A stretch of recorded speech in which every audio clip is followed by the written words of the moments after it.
At ngayon po muli, Panginoon, sa umagang ito ay nandito po kami na inyong mga anak upang kami, Ama, ay magpuri at magpasalamat sa inyong banal na pangalan. Sa umagang ito, Panginoon, ay dinadalangin po namin ang mga anak nyo na gagamitin sa umagang ito upang maghayag ng inyong banal na salita. Nawa po, Ama, ay bigyan niyo po sila, Ama, ng katalinuhan na manggagaling lamang po sa inyo, Panginoon. Ganon din po, Ama, ang mga worship team na ginagamit nyo upang magpatuloy, Ama, sa kanilang paghahandog ng mga awitin. Maraming po salamat, Panginoon, sa lahat ng mga biyayang aming tinanggap, Panginoon. At ganoon din po, dakilang Diyos, dinadalangin po rin namin ang mga iba namin mga kapatid na wala pa ho sa dakong ito. Nawa po ay gabayan niyo po sila hanggang sa makarating po, Ama, sa inyong banal na bahay-sambahan.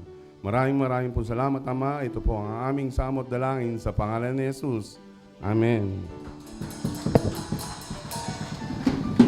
Amen. Amen. Sipa muli po nating palakpakan ng Panginoon. Hallelujah, Jesus. Yes, Lord God, we worship you. We exalt your name, Panginoon, sa lugar na ito. Ito na nga, Lord God, na aawit kami sa umaga na ito ng may galak, may saya. Dahil sa piling mo, O Diyos, kami, Panginoon, ay kumpleto na. Kami yung pinagpala na, O Diyos. Kami yung pinaboran na, Lord God. Thank you, Lord God, for all of your blessings, Panginoon, ay talagang nag-fulfill sa amin, Lord God. Hallelujah, Jesus. Thank you, O God, dahil kami, Panginoon, ay charito. Kami ay yung blessed and highly favored, Lord God.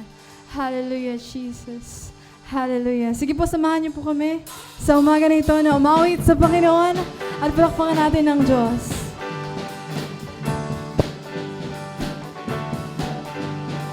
Ikaw ang kalakasan sa oras ng kahinaan, O Diyos magpakailanman. Ikaw ang siyang sandigan ko, maogat siyang kublihan ko, O Diyos magpakailanman. Ikaw lamang ang kailangan, pag-ibig mong walang hanggan.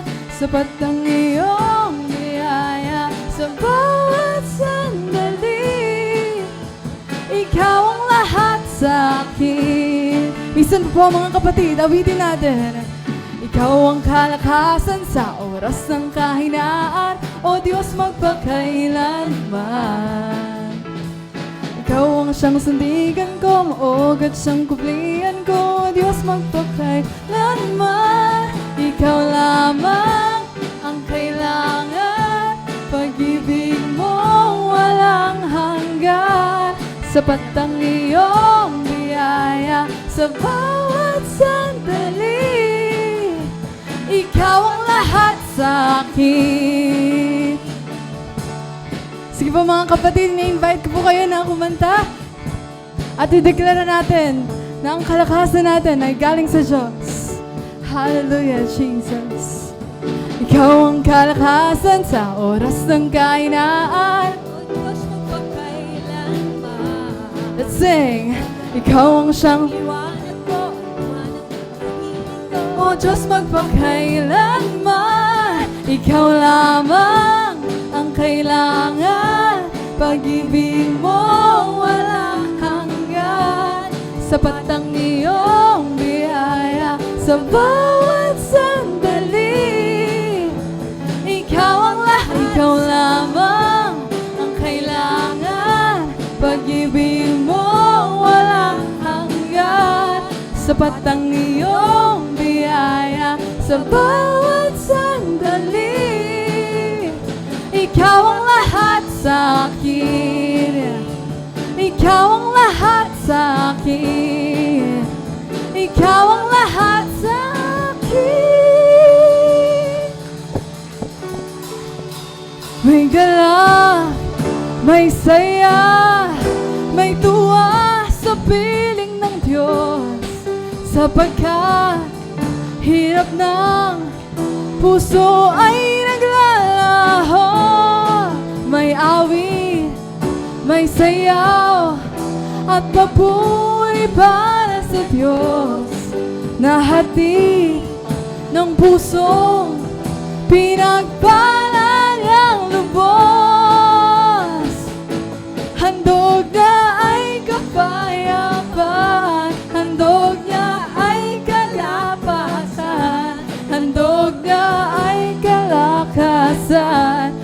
bawat pusong napapagat. Kaya ang awit ng papuri, awit ng pasasalamat, at ang awit ng pagsamba ay para lang sa Kanya. Isan pa po. May galak, may saya, may tuwa sa piling ng Diyos, sapagkat hirap ng puso ay naglalaho. May awit, may sayaw, at papuri para sa Diyos, na hatid ng pusong pinagpala niyang lubos. Handog niya ay kapayapaan, handog niya ay kagalakan, handog niya ay kalakasan sa bawat pusong napapagat. Kaya ang awit ng papuri, awit ng pasasalamat, at ang awit ng pagsamba ay para lang sa Kanya. Okay lang po ba mag-request na lahat po tayo ay sumigaw? Hallelujah! May galak, may saya, at tuwa sa piling ng Diyos. Isumpa, sapagkat hirap ng puso ay naglalaho. May awit, may sayaw, at papuri para sa Diyos, na hatid ng pusong pinagpala niyang lubos. Sabay-sabay! Handog na ay kapayapaan, handog na ay kagalakan, handog na ay kalakasan sa bawat pusong napapagat. Kaya ang awit ng papuri, awit ng pasasalamat, at ang awit ng pagsamba ay para lang sa Kanya, ay para lang sa Kanya, ay para lang sa Kanya, ay para lang sa Kanya. Yes, Lord! Sa'yo lamang, Panginoon, lahat ng papuri at pagsamba. Thank you, Jesus. Thank you, Lord. Hallelujah, hallelujah, hallelujah. Hallelujah, Jesus. Ano nga, Panginoon, napakasarap mong purihin, napakasarap mong sambahin, O Diyos. Salamat, Lord God. Dahil kami yung ginawang malakas, malusog, masigla, pinagpala at pinaburan, at mabubuhay ng mahaba. Thank you, Lord God, for all of your promises, O God, are yes and amen. Amen po ba? Sino po dito ang naniniwala na siya ay pinagpala na, siya ay pinaburan na ng Panginoon? Hallelujah!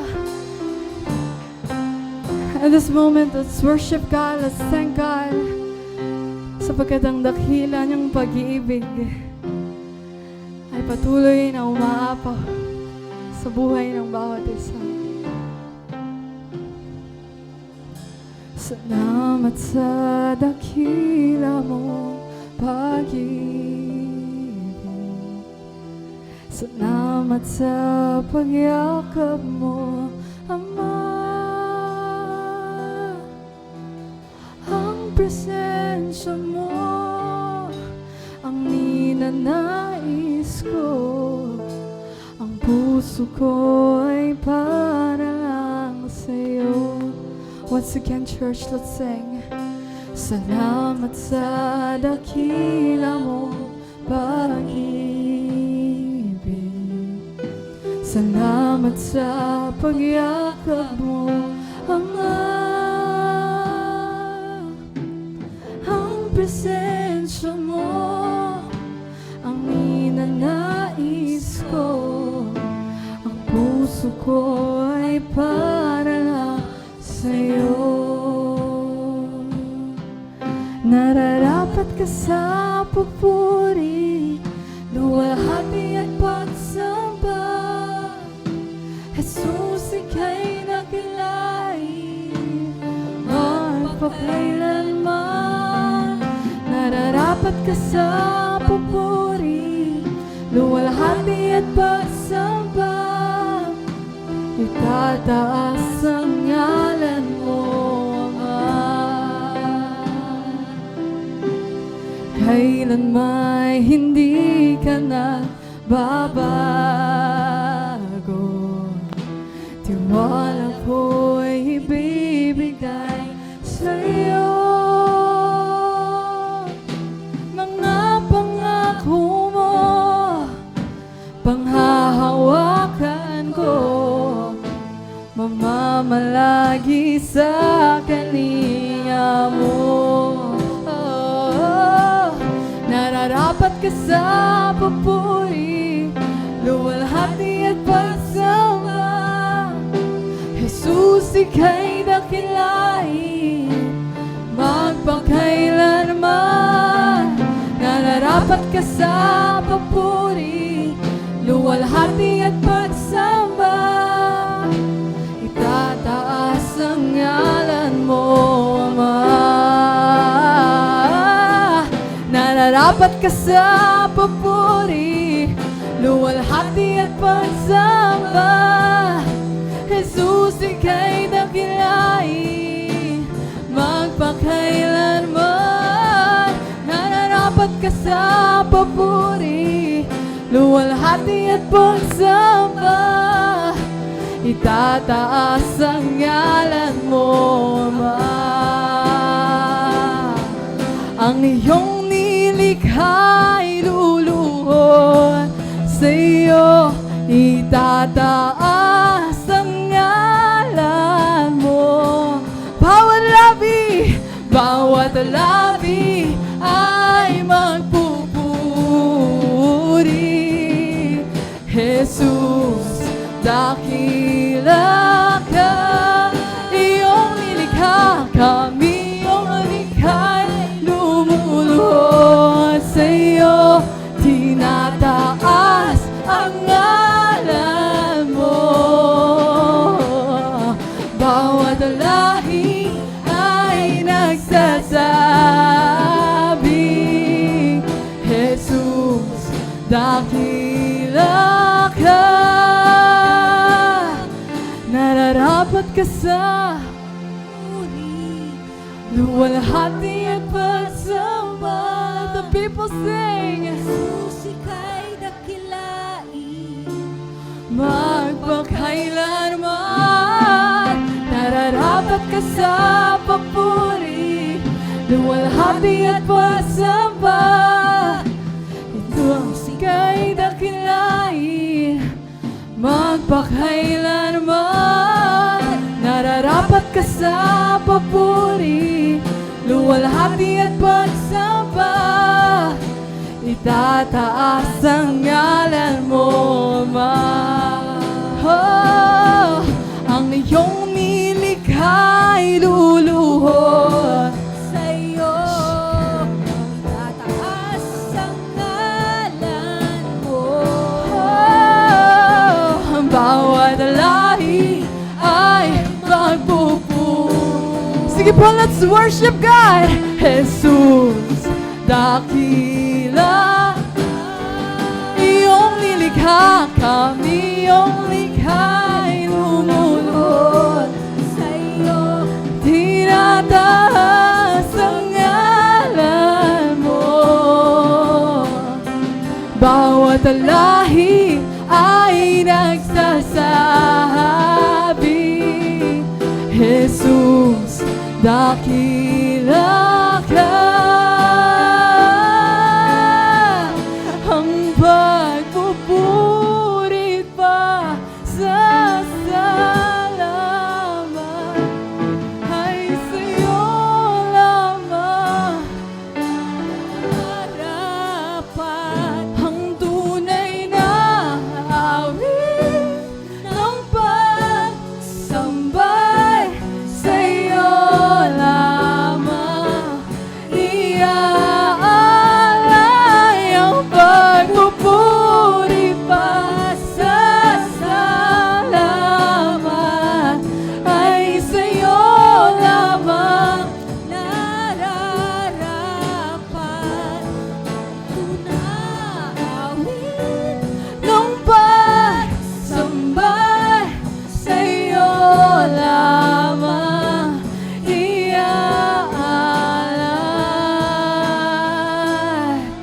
Jesus.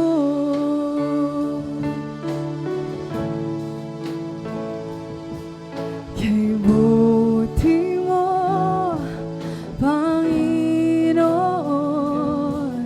dakila ka sa buhay ko, sa labis na pag-ibig mo ay naligtas ako.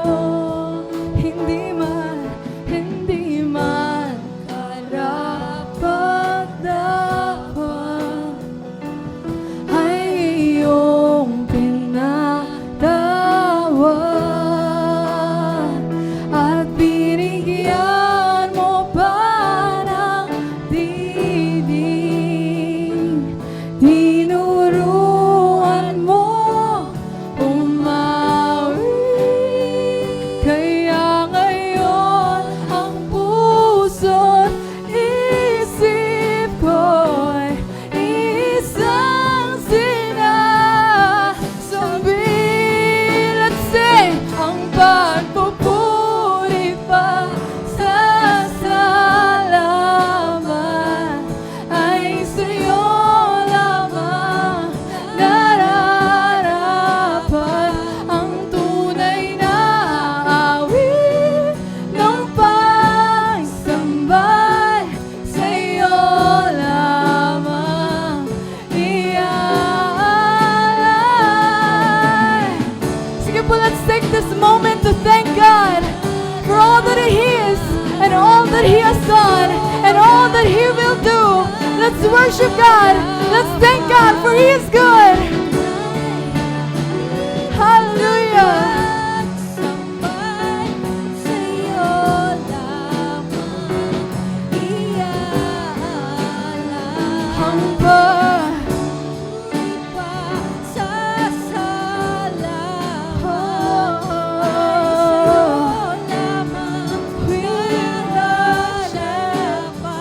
Ang tunay na awit ng pagsambay sa'yo lamang iaalay. Ang pagpupuri pa sa salamat ay sa'yo lamang nararapat. Ang tunay na awit ng pagsambay sa'yo lamang iaalay. Ang pagpupuri pa sa salamat. Sige po, let's sing. Ay sa'yo lamang nararapat. Ang tunay na ng pagsambay sa'yo lamang iaalay.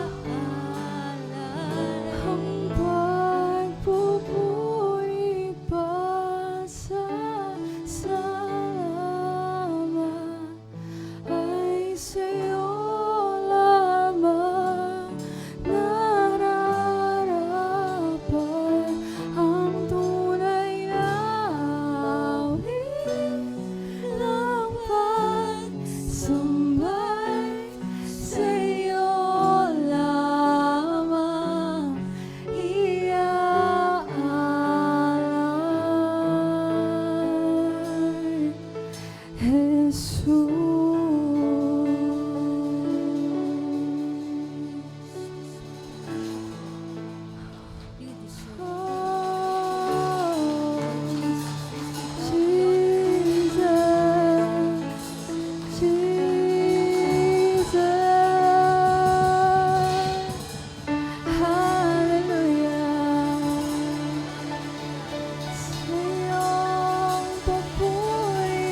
Sa iyo lamang, Panginoon, lahat ng papuri at pagsamba.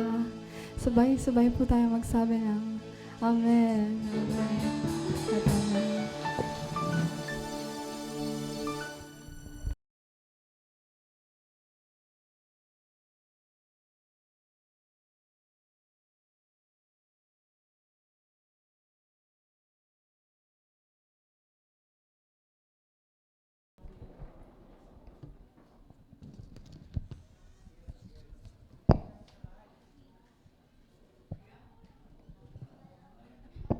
Okay, good morning sa bawat isa. Charity morning po sa bawat isa.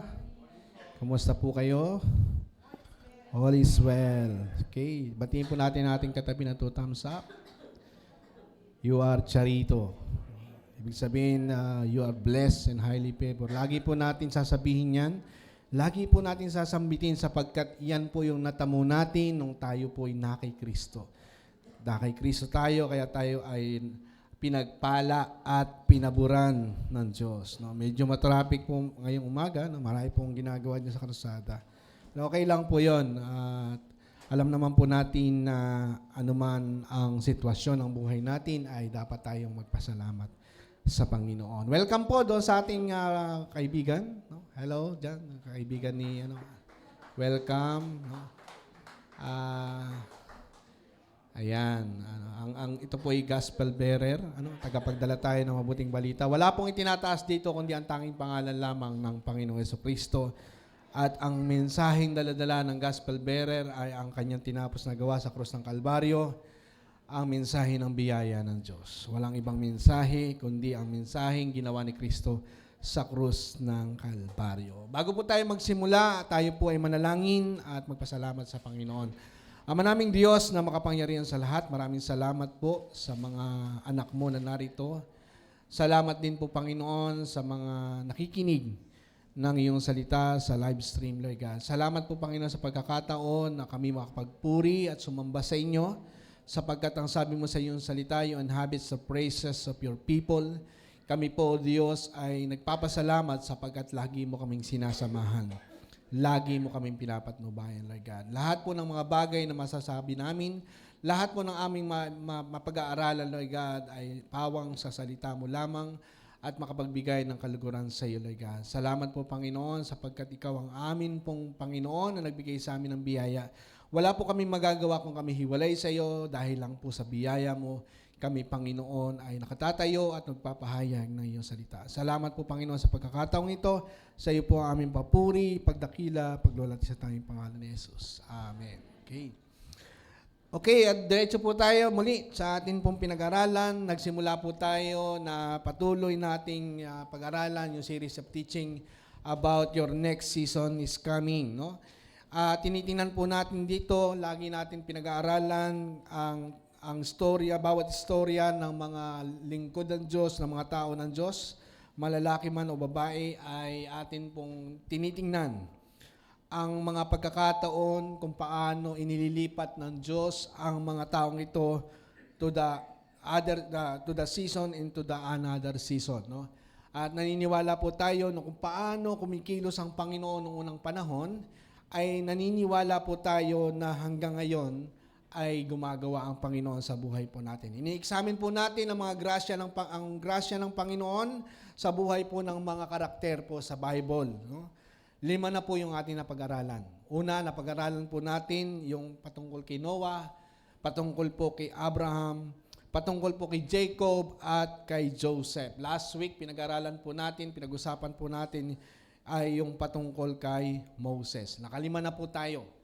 At marami pa hong susunod yan. Mapakaganda po ng mga ating pinatalakay sapagkat yung mga taong ito, yung mga karakter sa Bible ay malaki po ang maitutulong sa atin. Kaya nga sabi ng Bible sa New Testament, ang mga bagay na nasulat sa lumang tipan ay para sa ating ikatututo. No, ngayon, ang pag-uusapan po natin today, we're going to talk about the successor of Moses, no other than Joshua. No? Si Joshua. Pag-uusapan po natin, ang literal pong kahulugan ng Joshua ay, ang kahulugan po nito ay the Lord is salvation. Pag nakakita natin yung salitang Joshua, ang kahulugan po natin nito ay the Lord is salvation or the Lord is the Savior. No, yan po yung atin pong nakita. Sa Hebrew po, ang pangalan po na ito ay sinasabi na binabanggit na Yahshua. No, Yahshua po yan. Sa Hebrew, Yahshua. Na ang contracted version nito ay yung pinaiksing pangalan nito ay tinatawag po na Yeshua, no? Na kaparehas po ng pangalan ng Panginoong Hesukristo. Yung Jesus Christ po ay sa Hebrew po ay Yeshua, kaya yung Jesus Christ ay Yeshua Hamashiach. Ibig sabihin, Jesus Christ, the Messiah. Isa po yung ating tagapagligtas. Si Hesukristo ang tagapagligtas. Yeshua Hamashiach, na ibig sabihin po ang atin pong Panginoong Hesukristo, ang ating tagapagligtas. The Lord is the salvation. Kaya po ito po yung pag-uusapan natin, ang tungkol kay Joshua, kung paano ang transition niya from one season to another season. No, yan po yung ating titingnan ngayon. So, yun po yung dapat nating tingnan at magsimula na po tayo. Okay. 3 things when grace finds you from the story of Joshua. Okay. Like what we did in the other Bible character, tinignan po natin ang tagpo ng buhay nila. At ang ating binibigyan pansin po rito, yung transition po from one season to another season. Kaya ang tema po natin ng series na ito, lagi nating pinag-uusapan, in Christ, my next season is coming. Sino sa inyo niniwalang ganon? Meron tayong next season ng buhay po natin. Kaya banggitin po natin, sabihin po natin sabay-sabay, in Christ, my next season is coming. Ulitin po natin, in Christ, my next season is coming. Yung pong napapaniwala mo yung sarili mo. Banggitin po natin, in Christ, my next season is coming. Okay, number 1, pag-usapan po natin, grace prepares you in hidden places. No? Hinahanda po tayo ng biyaya ng Diyos sa lugar na hindi lantad. No? Sa mga tuwid, may mga nangyayari kahit wala po tayong nakikita. Tandaan po natin, maraming nangyayari sa buhay natin, kahit hindi natin nakikita, may mga bagay na nangyayari sa buhay mo, buhay natin na hindi bukas sa publiko. Hindi nakikita yan. Hindi batid ng maraming tao, pero bahagi po iyon ng pagkilos ng biyaya ng Diyos. Upang ilipat ka from one season to another season. Yun po yung nangyayari. No? Grace often does the deepest work away from the spotlight. Tulad po ni Joshua, hindi naman po agad-agad na nasa center stage po si Joshua o sa spotlight. Hindi po, nakatago po siya. Siya po ay nasa ilalim ng anino ni Moses. No? Si Moses ang kilala. Kilalang-kilala po si Moses. Si Joshua po ay sidekick, no? Aid po siya, helper po siya, assistant po siya. Ang description sa kanya ng Bible, siya ay katuwang, katulong, alalay, kasama ni Moses. Let me show the verse. Tingnan po natin yung verse, no? Sabi nito, Exodus 24 verse 13, and Moses and his assistant Joshua set out, and Moses went up on the mountains of God. Ano po tawag sa kanya? Assistant. No? Malinaw po. No? Siya po ay sidekick. Nasa likod. Di ba pag nanood pa kayo ng pelikula, may mga sidekick yung bida. Pero ang naka-highlight doon, yung bida. Hindi ho naka-highlight yung sidekick. Ang nakikita po doon ay yung bida. Ano po ang description ng Bible kay Joshua? Assistant po siya. Sa ibang version ay siya po aid, personal aid ni Moses. Si Joshua ang laging nakaalalay kay Moses kahit siya, ano po yung kanyang gawin. Sasabihin niya, Moses, Sir, ano po ba ang pwede nating gawin? Ano ba may tutulong ko? Saan tayo pupunta? No? Ano ba yung dapat gawin? Ano ba yung bubuhatin? Ganun po yung ginagawa ni Joshua. No? Siya po yung aid, siya po yung katuwang ni Moses. No? Lagi po siyang naroon. Sasabihin niya, Sir, ano po ba yung maitutulong ko? Ano ba ang kailangan mo? No? Ano po yung maiabot ko? Ganun po siya. Lagi siyang nakasuporta kay Moses. No? Isang pwesto po na hindi popular, isang pwesto at gawain na hindi kapansin-pansin. No? Sino po sa inyo yung nag-serve sa Lord? Ay okay lang na hindi siya napapansin, pero nagse-serve siya sa Lord. Gumagawa siya, tumutulong siya sa gawain ng Panginoon kahit hindi siya napapansin. Okay lang yon. Ganun po si Joshua, na hindi tanyag, hindi po siya bulgar sa maraming tao, pero yung biyaya ng Diyos gumagawa sa kanya upang ihanda siya sa susunod na season ng kanyang life. Maaring ganun po, no? Maaring tayo ay ganun, hindi man tayo napapansin, pero sa pagsiserve natin sa Lord, taos puso yung ating pagsiserve sa Lord, okay lang po yun. Kasi hindi naman po palaging ganun. Meron pong inihahanda ka ng Lord sa another season ng buhay mo. Numbers 11:28, but Joshua, son of Nun, who had been Moses' aide since youth. Tingnan po natin, napansin po ba natin na hindi po siya late joiner. Hindi po siya kajo-join lang, no? Bagong katiwala o katuwang ni Moses. Mula pa sa pagkabata, no? Homegrown leader po si Joshua.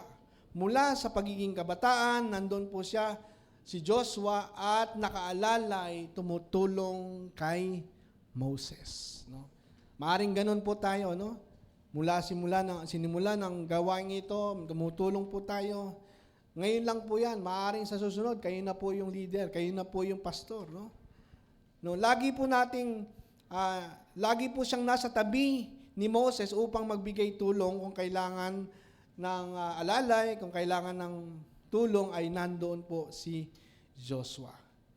In this snapshot, we see Joshua, a homegrown leader marked by an uniqueable loyalty to Moses. Iba po yung kanyang, unique po yung kanyang tinatawag na loyalty. Nandoon talaga, loyal po talaga siya kay Moses. Nag-progress ang kanyang life, hindi siya nag-stay sa ganong kalalagayan. Kung ikaw ay support ngayon, laging nakasuporta sa gawain, nakasuporta sa mga leader, nakasuporta kay pastor o saan man, ay hindi po yun nananatili doon. No?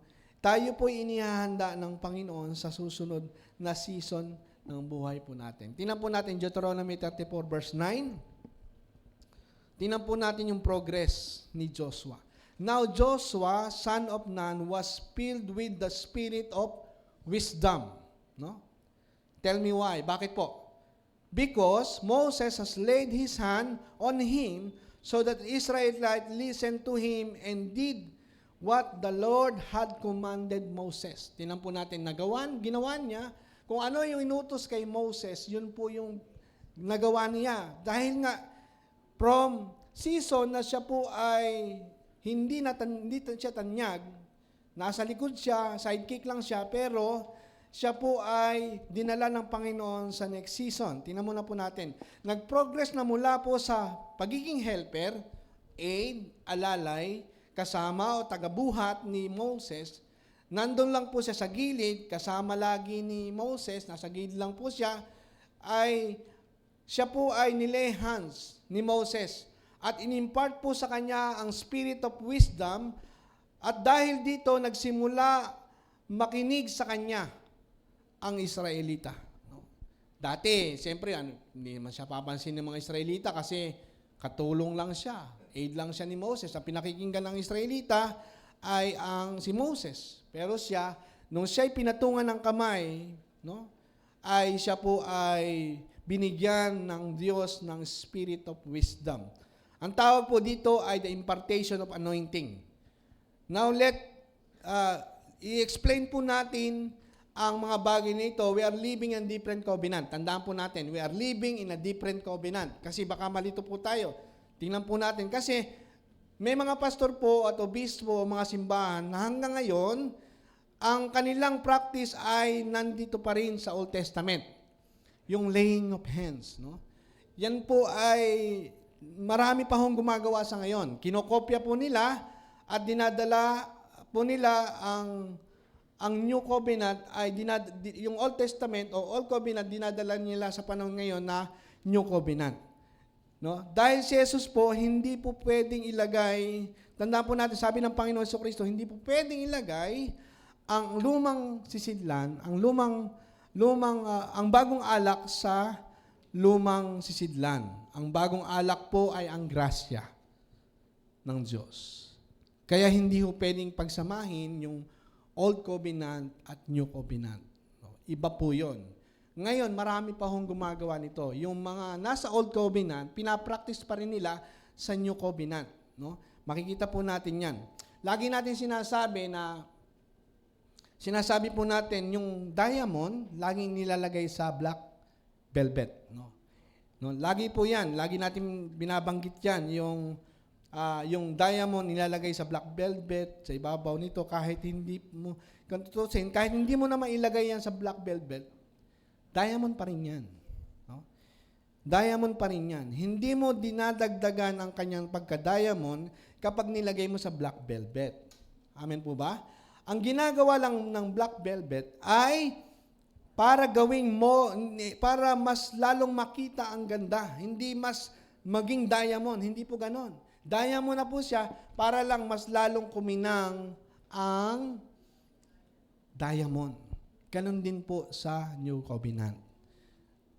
Babanggit ang Old Covenant para mas mag-highlights yung grasya ng Diyos na nasa New Covenant.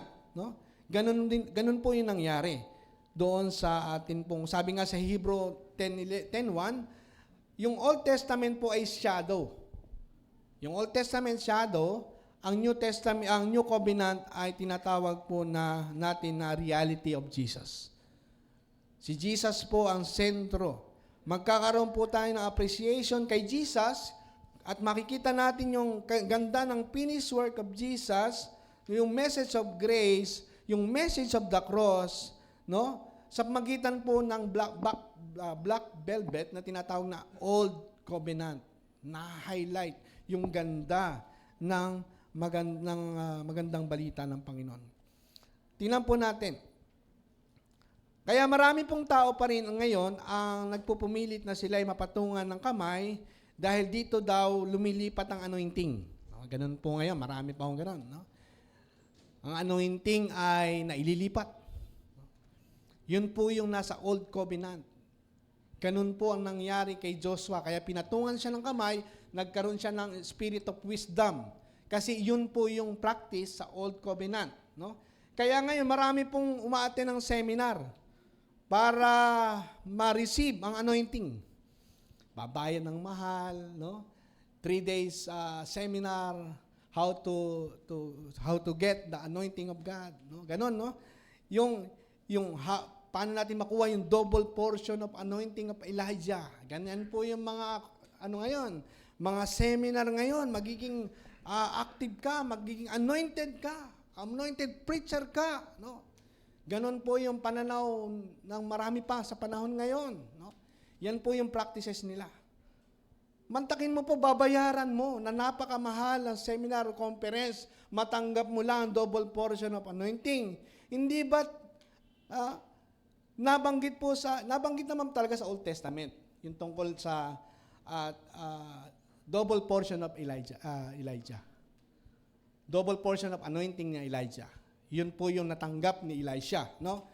Pero sa panahon po natin ngayon, bakit kailangan mo ng double portion of anointing kung meron kang full measure of anointing na galing kay Jesus Christ?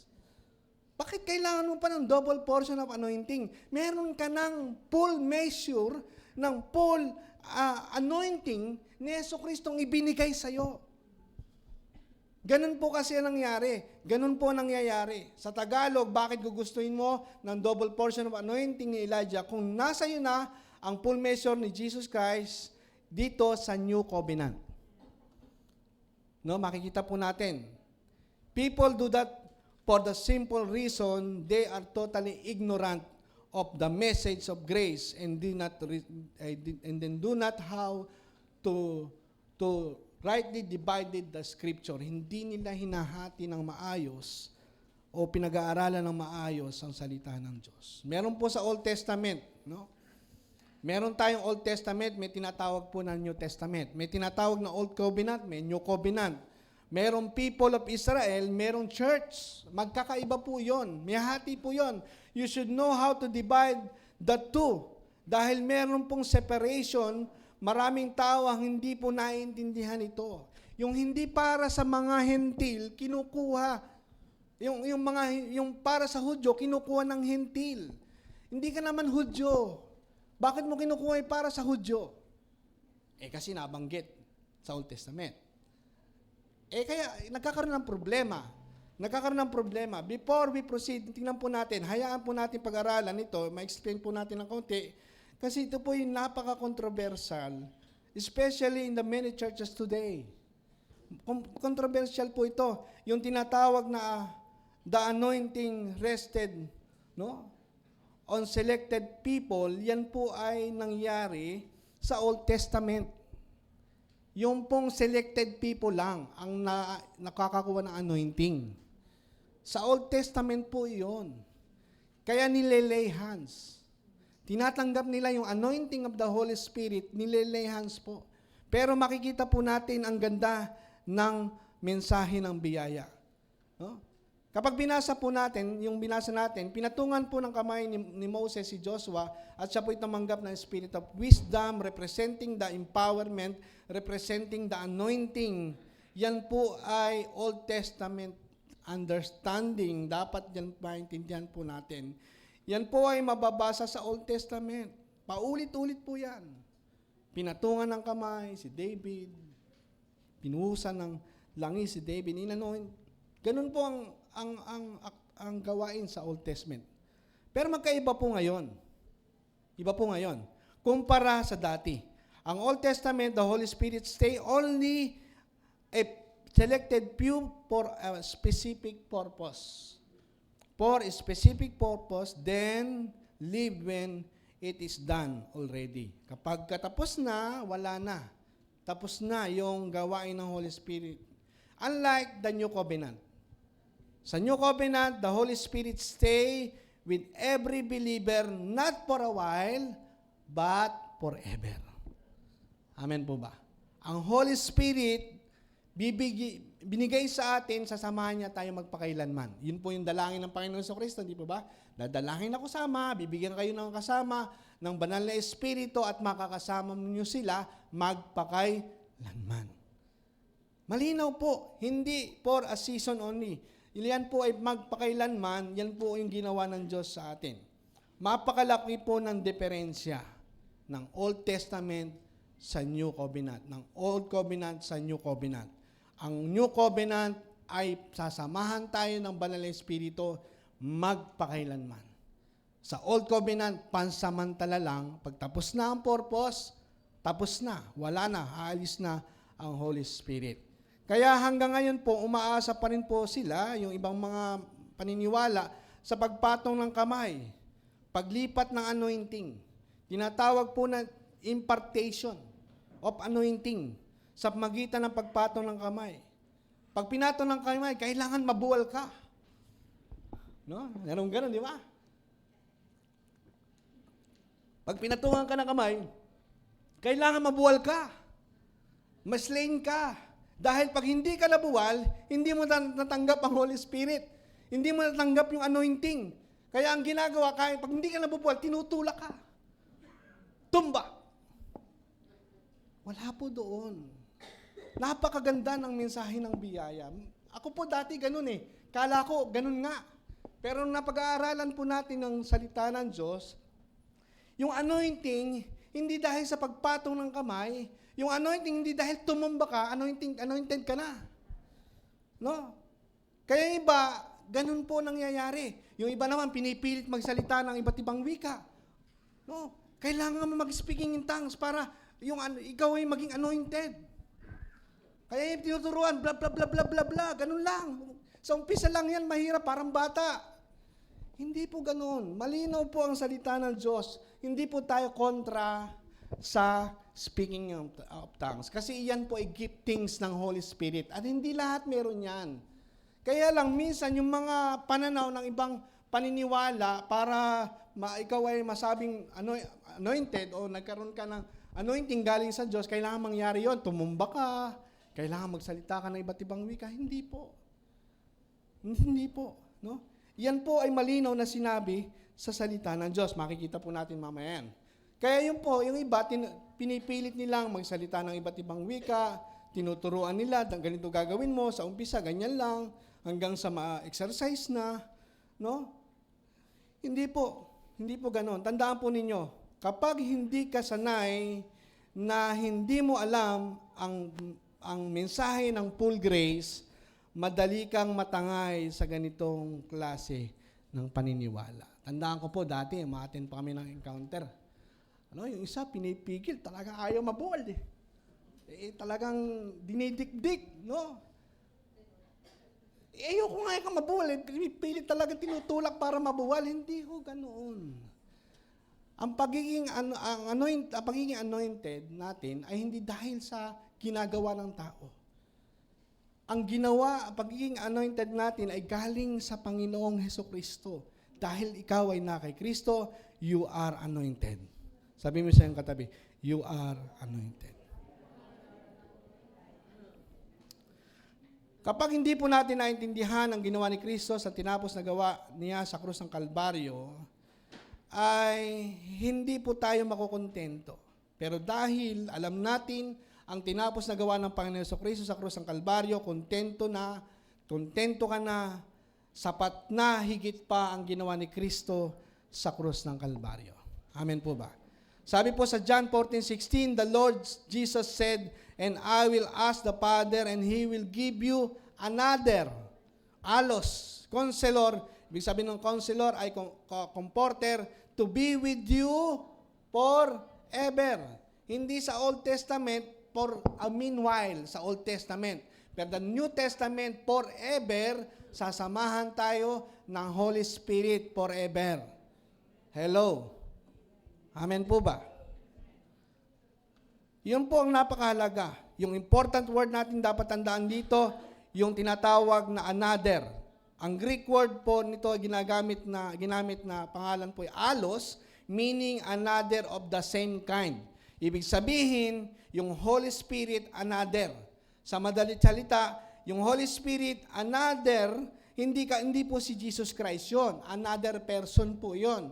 Because we are tayo pinaniniwala na merong isang Diyos na may tatlong persona. No? Tandaan po natin yon. At yung persona ng Holy Spirit, kasama natin magpakailanman. No? Sabi doon, I will ask the Father, one person, He will give you another comforter, the second person. He will be with you forever, the one who praying, the one being prayed to, and the one will be sent as a result of the prayer, the Father, the one praying, the Lord Jesus, and the one another of the same kind. Ito po ay ang Holy Spirit. Wala pong, kung tutuusin, wala pong theologian or even a pastor or bishop can fully explain the mystery of Trinity. Pero tayo po ay naniniwala, tinatanggap po natin to dahil sinabi po ito ng Bible. No? Marami pong bagay na hindi kayang ipaliwanag sa isip natin, kailangan po natin maintindihan yung kasulatan, ang salita ng Diyos ay hindi kayang arukin ng ating mga kaisipan. No? Pero naniniwala tayo, mayroong Father, may Son, and mayroong Holy Spirit. No? Bakit natin ito tinatanggap? Sapagkat ito ay naniniwala tayo sapagkat ito ay sinabi ng salita ng Diyos. No? Tandaan po natin, tulad po ng ating pagpinag-aaralan, tulad po ng Banal na Espiritu, nag-i-stay po sa New Covenant ang Holy Spirit forever. Kaya na-receive mo ang Holy Spirit, meron kang Holy Spirit inside. Sabi mo sa iyong katabi, meron kang Holy Spirit inside. Unlike the Old Covenant, the Holy Spirit will come, panandalian lamang, come and go ang Holy Spirit ng Old Testament. Tulad po, mababasa po natin sa Bible, dumating po ang Espiritu ng Panginoon kay David. Dumating ang Espiritu ng Diyos kay Samson.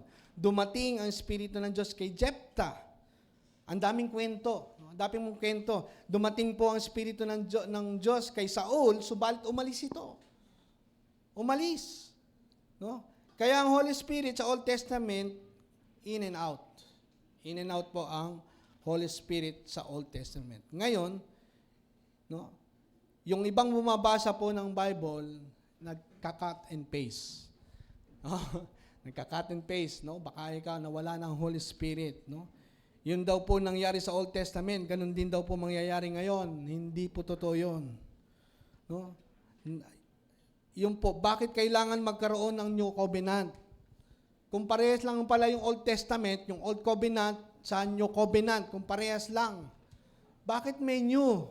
Ibig sabihin, yung Old, phase out na. Merong bago na binigay sa atin ng Diyos. No? Kaya yan po yung dapat nating tingnan. The Old Covenant, my dear brother and sister, is a covenant between God and man. Yung Old Covenant, covenant yan ng Diyos sa tao.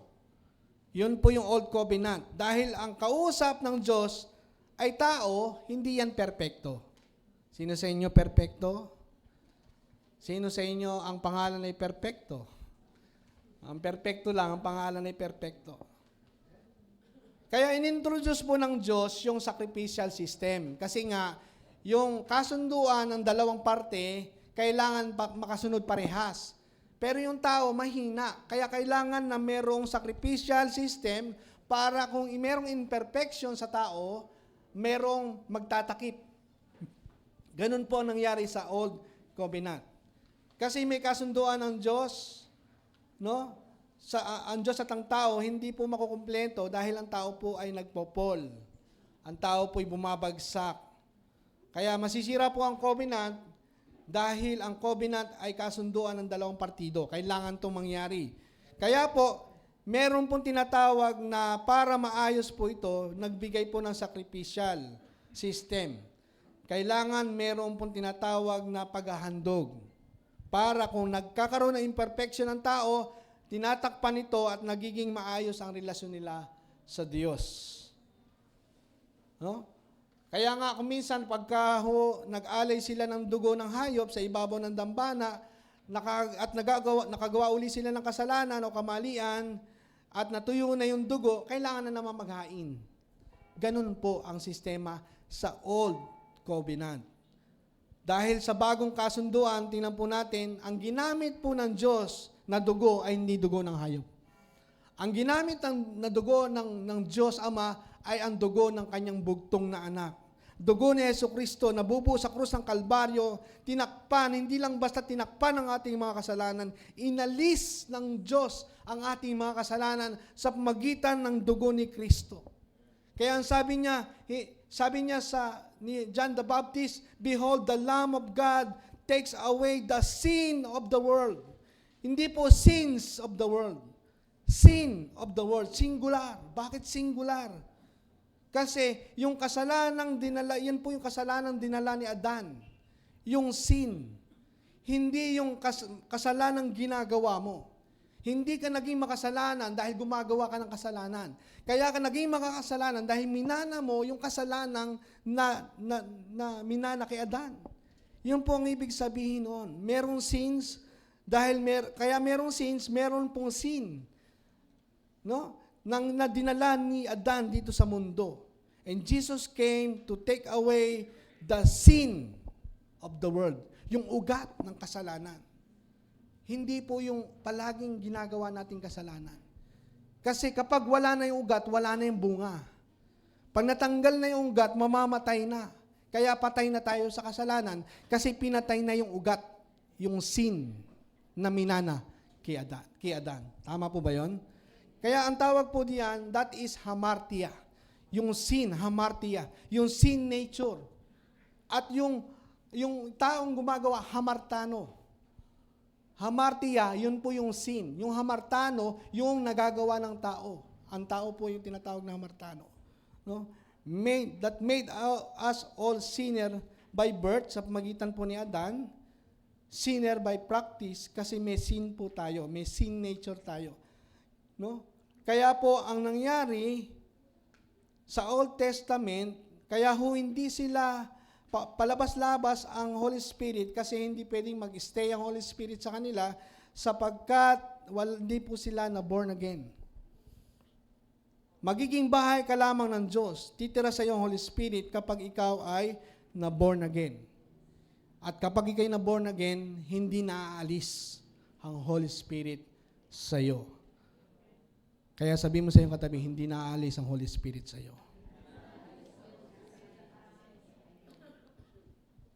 Yun po ang dahilan, hindi makatira ang Holy Spirit sa Old Testament sapagkat hindi po sila na born again. Sila tinatawag na spiritually dead.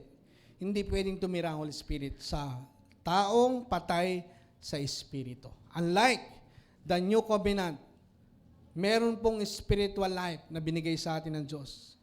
Kaya pag na-born again ka, ang Espiritu mo ay nagiging katulad ng Diyos. Katulad ka ng Diyos. Ephesians 4:24. To put on the new self, created to be like God. Created. Hindi will create. Created like God. Ikaw ay nilikha na ng Diyos katulad niya. In righteousness and holiness. Kapag ikaw ay na kay Kristo, ikaw ay matuwid na sa harapan ng Diyos. Ikaw ay banal sapagkat ang katuwiran at kabanalang nakikita sa iyo ay yung kabanalang katwirang inilagay sa iyo tulad ng kabanalang katwiran ng Diyos. Your born again spirit is like God. Your born again spirit is like Jesus Christ.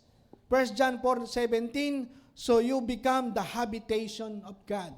Hindi ho mananatili ang Espiritu ng Diyos sa isang taong patay sa Espiritu. Kailangang buhayin yan at binuhay tayo ni Kristo. Dahil sa ating paniniwala at pananampalataya sa mensahe ng biyaya ng kanyang tinapos na gawa, tayo po'y binuhay sa Espiritu. Kaya papasok po ang Holy Spirit sa iyo, mananatili siya forever. Kaya kay Kristo merong forever. Amen po ba? Because now you are marked with the seal of the Holy Spirit. Tingnan po natin, Ephesians 1:13-14, the Apostle Paul writes, and you also were included in Christ when you heard the word of truth, the gospel of your salvation, having believed. Naniniwala po ba? Pag sinabing having believed, naniwala, you are marked in Him, meaning in Christ you are marked in Him. With the seal. Ano yung seal? The promise, Holy Spirit. Meron kang tatak na ikay pag-aari na ng Diyos. Paano papayag ang Diyos na maagaw ka ni Satanas? Pag-aari ka niya. Kahit kayo, pag may pag-aari kayo, hindi nyo ipaayang maagaw, manakaw. Kaano pa kaya yung Diyos na makapangyarihan sa lahat? Sino makakaagaw sa atin sa kamay ng Diyos? Wala. Wala po, no? Wala. Yan po ang napakaganda sa New Covenant. No? Sa New Covenant. Tingnan po natin. The moment you believe, the moment you got born again, the moment you believe, you are now marked with the seal. No? Ano yun? The promise, the Holy Spirit. Ibig sabihin sa 14, guaranteeing in the deposit, guaranteeing our inheritance until the redemption of those who have God's possession to the praises of His glory. Amen po ba?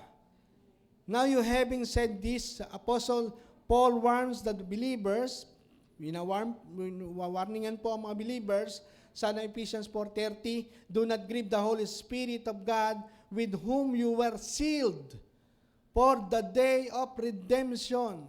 Minention po yung redemption sa Ephesians 1:13, minention po sa Ephesians 4:30, you are sealed. Silyado ka na. May tatak ka na. May tatak ka na. Amen? Ano yung tatak mo? Ang tatak mo ay ang Holy Spirit. Kaya hindi ka dapat mangamba. Sapagkat ikaw ay silyado ng Banal na Espiritu, magpakailan paman. Say amen. Yan po ang katotohanan. No? Hindi po dapat pinakikiramdaman. No, minsan ganyan eh. Hindi ko maramdaman na na may Holy Spirit ako. Kasi pinakikiramdaman yung Holy Spirit. No? Sabi nila nararamdaman ko ang Holy Spirit. No? Ano po yung pakiramdam na yan? Yung iba naman sinasabi hindi ko maramdaman ang Holy Spirit. Yung iba naman nararamdaman ko Holy Spirit, tumatayo ang balahibo ko sa buhok. Mga balahibo ko tumatayo, nararamdaman ko ang Holy Spirit. No?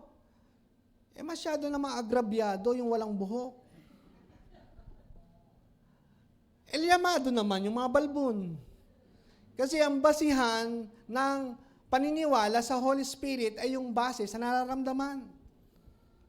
Ano?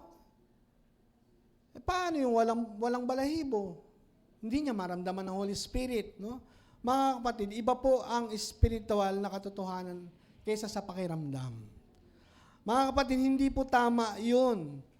Kahit anong nararamdaman mo, totoo pa rin ang salita ng Diyos. Hindi mo man maramdaman o nararamdaman mo, totoo ang salita ng Diyos, ang meron kang Holy Spirit sa buhay mo. No? Kasi ang Holy Spirit ay hindi ho pinakikinamdaman, kundi ito'y pinaniniwalaan. No? Paano kung isang araw wala ka ng pakiramdam? Paano kung isang araw nararamdaman mo hindi ka naligtas? Pakiramdam mo hindi ka na pinatawad. Pakiramdam mo nabura na ang pangalan mo sa aklat ng buhay. Kasi base yun sa pakiramdam mo. Kaya may taong naniniwala na nabura na daw yung kanyang pangalan sa aklat ng buhay. Ang tanong, sino bumura? Sino nagbura? Parang sinulat sa blackboard, binura, ganon. Binura daw ng Diyos. Meron po mga pastor ganyan. May mga verse pa sinasabi, binasa niya sa Revelation, hindi ko nabuburahin ang pangalan niya sa aklat ng buhay. Maliwanag naman po sinabing, hindi buburahin. Sinabi nga hindi buburahin. Pwede rin burahin. Ganon ang kanilang paliwanag. Wala namang sinabi sa Bible na buburahin. Ang sabi sa Bible, hindi nabuburahin ang pangalan sa aklat ng buhay. Ibig sabihin, yan po ay garantiya ng Diyos na ang pangalan mong sinulat sa aklat ng buhay, walang pwedeng bumura. Amen po ba? Kaya lang, merong mga nagtaong ganito, yung mga argumento nila, kaya yung mga buburahin, ang hindi buburahin, yung mga nagtagumpay lang naman ang hindi buburahin. Sinasabi nila, yung hindi magtatagumpay, buburahin. Wala namang sinabing gano'n sa Bible. Hindi nabuburahin ang pangalan. Pero ang tanong, katalunan ka ba? Kasi sabi niya, yung nagtatagumpay lang hindi buburahin. Ang tanong, talunan ka ba? Para burahin, hindi tayo talunan. Ang mga na kay Kristo, panalo. More than conqueror. Amen po ba? Sinama niya tayo sa parada ng kanyang tagumpay. Yung halimuyak ng tagumpay ni Jesus Christ nasa atin. Bakit kung minsan umaangkas po tayo sa sarili nating tagumpay? Napiling mo parang meron kang nagawa, tagumpay ka. Pag wala kang nagawa, hindi ka tagumpay. No? Pagka ikaw ay laging present sa church, tagumpay ka. Pag ikaw ay nakaka-absent, hindi ka tagumpay, hindi ka noon. Lagi kang tagumpay. Sapagkat ikaw ay na kay Kristo. Amen? Isinama niya tayo sa parada ng kanyang tagumpay. Amen? Kung ganun ang basihan natin, paano kung hindi ka nakaka-attend? Talunan ka na. Paano kung hindi ka nagbibigay? Talunan ka na. Paano kung hindi ka nakapagdasal? Talunan ka na. Hindi. Panalo tayo. Sapagkat ang panalo natin hindi dahil sa ginawa natin. Ang panalo natin dahil sa ginawa ni Kristo doon sa krus ng Kalbaryo. Say amen. Ang Holy Spirit po ay nasa iyo. Nasa iyo na kahit hindi ka tumutumba. Hello? Kahit na hindi ka nilay hands, kahit hindi ka tumutumba, nasa iyo na ang Holy Spirit. Kahit hindi ka nanginginig, kahit hindi bumubula ang bibig mo, wala po sa pakiramdam, nasa paniniwala mo yan. Para pong ang pulpitong ito, kunyari, ang pulpitong ito ay sasabihin ko na feeling ko stainless to. Feeling ko, ito ay fiberglass. No? Ganun yung mga feeling. Delikado po yung feeling. No? Pag feeling, feelingero lang. Pero ang katotohanan, hindi pwedeng baguhin. Ang feeling ko, stainless to, hindi pwedeng baguhin ang katotohanan, tabla to. Tama? Kasi feeling mo lang yon. Ganon din po, pag feeling mo, hindi ho bumabase yan doon sa paniniwala natin sa sinasabi ng salita ng Diyos. Kung ano ang sinasabi ng salita ng Diyos, yun. Kung feeling mo, mali yung feeling mo. Kasi ang katotohanan, kung ano ang sinabi ng salita ng Diyos. Huh? Feeling mo, hindi ka pinatawad. Feeling mo, hindi ka naligtas. No? Feeling mo, hindi ka nanak ng Diyos. Huwag mo pong pakiramdaman. Paniwalaan mo lang. Amen po? Paliwalaan mo lang. Ito po ang sinasabi ng Biblia, lahat ng tumanggap at binigyan niya ng karapatan na maging anak ng Diyos. Sabihin mo sa iyong katabi, ikaw ay anak ng Diyos. You are a child of God. You are a child of God. 2 Corinthians 1:21.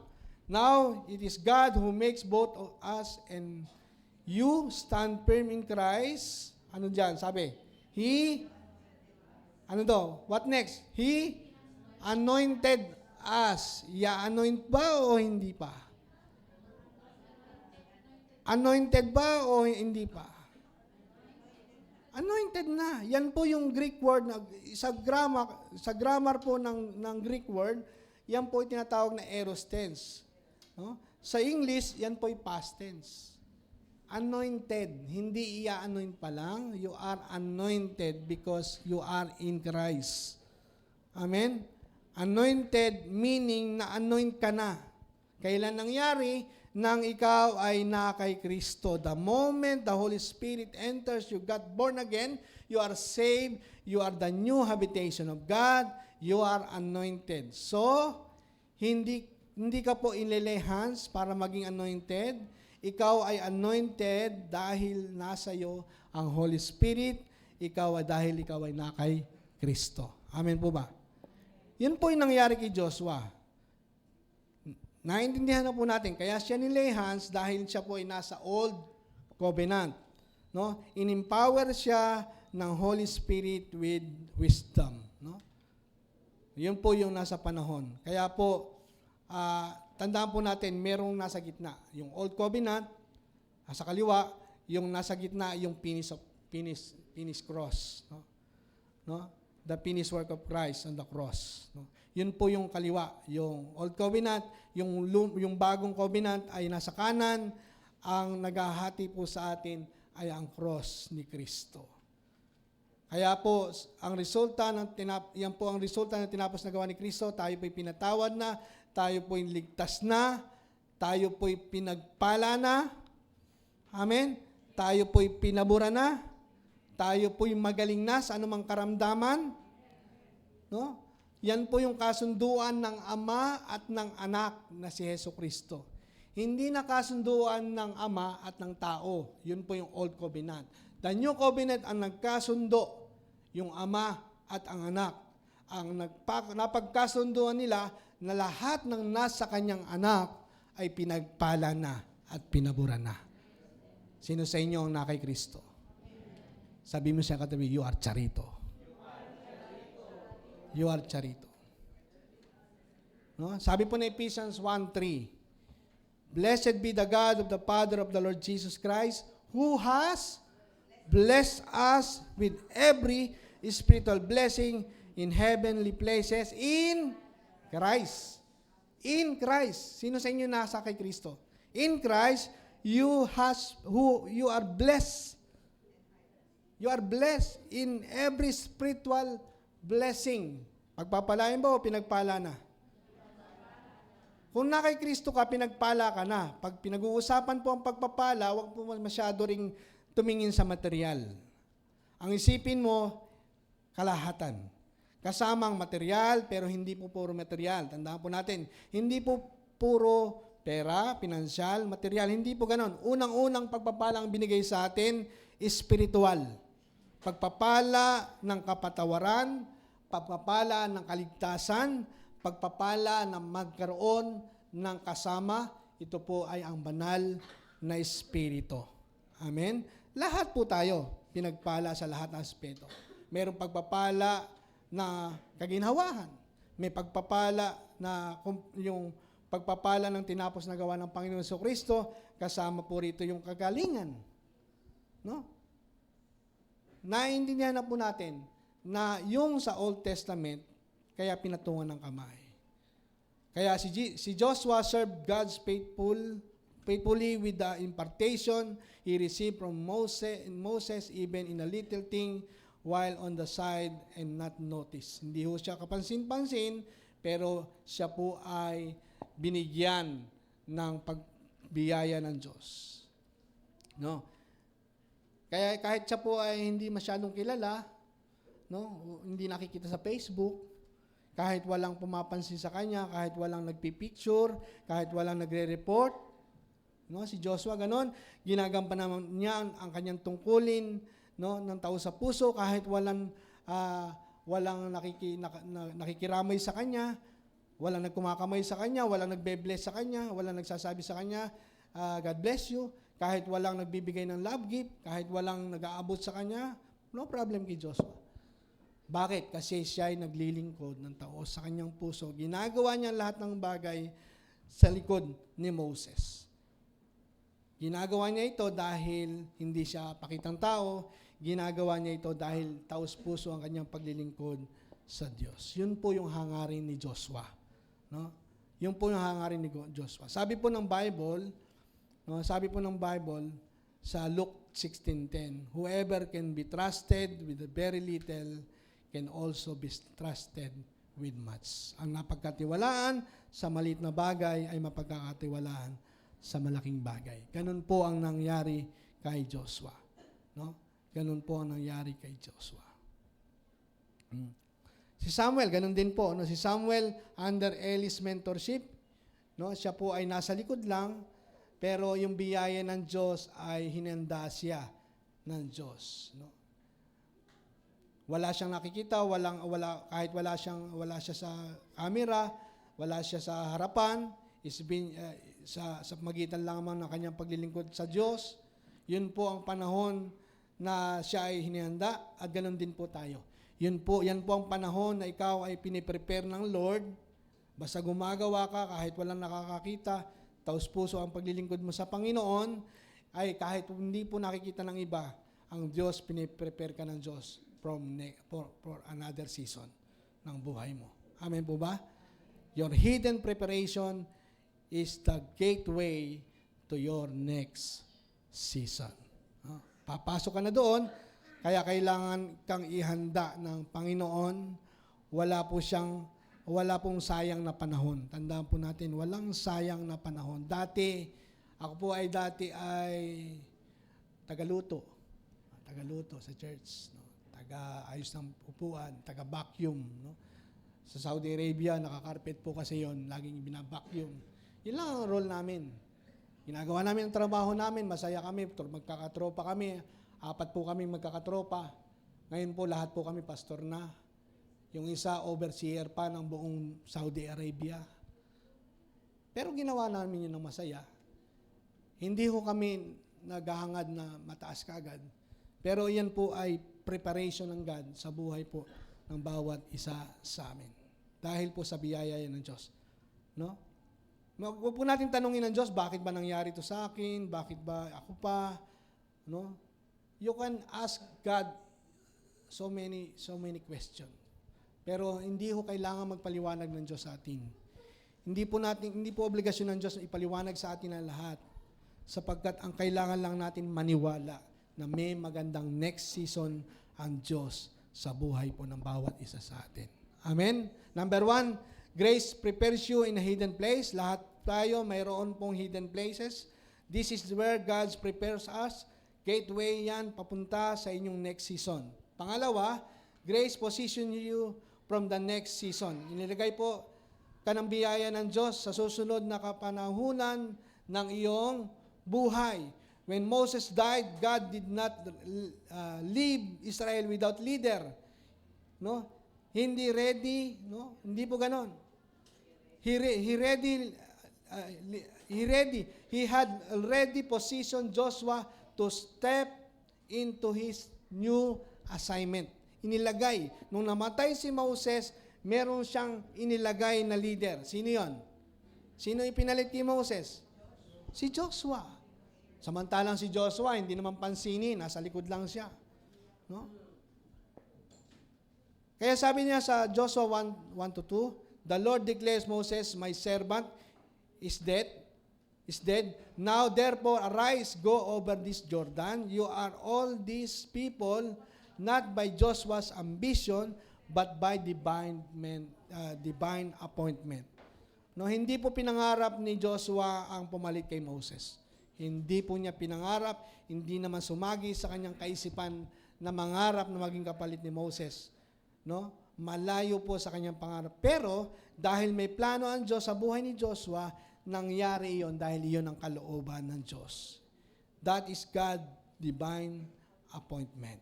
No, yun po ay yung appointment ng God. Kaya never promote yourself. Huwag natin i-promote ng ating sarili, no? Huwag nating hayaan, huwag nating hintayin na i-promote natin ang ating sarili. Hintayin po natin ang promotion galing sa Panginoon. Bakit? Kasi promotion is from the Lord. Amen po ba? Psalm 75:6-7, promotion comes neither from the east, nor from the west, nor from the south, but God is the judge. He put down one and exalt another. Kapag tayo po'y nagpapakababa, itataas tayo ng Diyos. Hindi po against ang Diyos sa exaltation. No? Hindi po siya against sa promotion. Hindi po siya against sa pag-unlad ng ating negosyo. Hindi po. Yun po ang gusto ng Diyos. Kaya lagi natin pasalamatan ng Diyos. Lagi natin i-acknowledge ang Diyos. Hindi dahil lang sa galing natin. Oo, marami po tayong galing, marami tayong talino, marami tayong kakayanan, pero lahat ng yan, galing kanino? Sa Diyos. Kaya ang pasasalamat na kanino? Nasa Panginoon. Sa panahon po nila, sa Numbers chapter 16, Korah, Dathan, and Abiram were leader in their own right. Yet they could not wait for God's promotion. Yun po yung mga nangyari. May mga kasama po silang mga leader, no? Nag-aklas po sila kay Moses. Mga leader po ito, mga tao na tinatawag na leader, pero hindi po nila nahintay ang promotion ni God. They rebelled against Moses and promote themselves. Ay, magaling ako dyan. Mas magaling ako magsalita dyan. Mas mahusay ako dyan. Ano? No? Ganun po yung mga nangyayari. Kaya nagkakaroon po ng division sa church kasi yung iba nagiging mas magaling pa sa pastor. Masyado silang nagiging mas mataas. Katulad po ni Korah, ni Abiram. Si Korah po ay pinsan ni Moses. Minsan napakahirap po ng ganon, yung kukontra pa sa'yo, kamag-anak mo pa. Minsan ganun, di ba? Masakit po yung kay Moses. Pero, tingnan po natin, pwede nila talagang sabihin nyo kasi galing naman sila sa tribo ng Israel eh. No? Galing siya sa tribo ni Ruben, no? Si Ruben po ay panganay na anak ni Jacob, no? Pwede po nila sabihin na kami ay galing sa panganay na anak, feeling po namin entitled kami diyan para pumalit. Hindi. Nanggaling po yung mga taong ito na dapat maasahan, sila po ay nag-aklas. No? Mga kapatid, hindi po pwedeng tao lamang ang magtayo sa atin. Hayaan natin ang Diyos ang mag-exalt natin. You have to wait for God's timing. Amen po ba? Kaya bawal po yung mainip. Sino po sa inyo naiinip? Tagal naman ni Pastor. Kalahati pa lang. Sabi mo sa iyong katabi, bawal mainip. Yung iba, nagsasalita, walang kausap. Kausapin mo yung sarili, bawal akong mainip. Yan po ang naging problema kay Korah, kay Dathan, kay Abiram, na sila po ay nainip, kaya po sila nagrebelde kay Moses. Ano po nangyari? Bumuka ang lupa, nilamon silang lahat. No? Nilamon sila ng lupa dahil sila ay nagrebelde. Kapag nagrebelde, no? Na parang nagrebelde na sila sa Diyos. Kaya lang sa panahon ngayon, ginagamit pa rin yun. Do not touch the anointed one. Masyadong in-entitle nila, ginagamit nila yan para hindi maprotektahan sila, no? Tingnan po natin, lahat po ng yan ay nangyari, sila po ay kinain ng lupa. Hindi po pwedeng itaas ang iyong sarili sapagkat pag tinaas mo ang iyong sarili, para pong ikaw ay si Lucifer. Si Lucifer, siya po si Satan. Lucifer po ang pinakamagandang anghel na nilikha ng Diyos dahil maganda siya, nagmataas siya, no? Itinaas niya ang kanyang sarili, gusto niya maging kapantay ng Diyos. Ano ginawa ng Diyos sa kanya? Binagsak siya ng Diyos. Sabi sa number 16 pa rin, number 16, meron pong 250 na influential leader na doon sa tribong yon, nagrebelde sila kay Moses, kasama po sila. Ang nagrebelde sila at ang gusto nila, sila na rin ang mag-offer. Maging pari na sila, galing sila sa Levites, pero ang gusto nila, kunin nila yung posisyon na paging high priest, no? Na sila na daw maghahandog. Ano nangyari sa kanila? Naghandog sila, pero sila ang nasunog. Kasi hindi nila trabaho, kinukuha nila. No? Mas magaling pa sila kay Moses. Kung ano yung trabaho mo lang. Huwag mong kunin yung ibang trabaho ng iba. No, yun po yung mga influencer, yung mga taong may kapangyarihan sa loob ng church. Namamanipula nila yung church, no, dahil sila ay nandoon sila, no, sila yung may bosses, no? Sila yung matagal na sa church. Kaya pinangungunahan nila yung leader, pinangungunahan nila yung pastor. No, ganun po yung mga tinatawag na influential leader. Pero dapat, kung ano yung position mo, ano yung trabaho mo, yun lang ang gawin mo para hindi magkaroon ng problema. Ang nangyari sa kanila, sila po'y nasunog. No? 250 people died on that day dahil sila'y nagrebelde. Huwag natin itaas ang ating sarili sapagkat ang tawag po dyan ay Luciferic. No? Huwag natin itaas. Sabi ni Lucifer, Isaiah 14, I will lift up myself above the star of God and I will be like Most High God. Ganon si Lucifer. Nagmataas, kaya ibinaba po siya ng Diyos. Tandaan po natin, ang nagpapakababa ay tinataas ng Diyos. Sabi ng 1 Peter 5:6, therefore humble yourself under the mighty hand of God.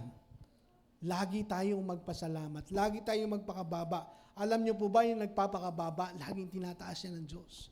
Yung araw-araw nagpapasalamat ka, Lord, salamat kasi pinagpala mo ako, Panginoon. Salamat, Panginoon, pinagpala mo yung trabaho ko, Panginoon. Araw-araw, salamat po, Panginoon, pinagpala mo yung aking negosyo.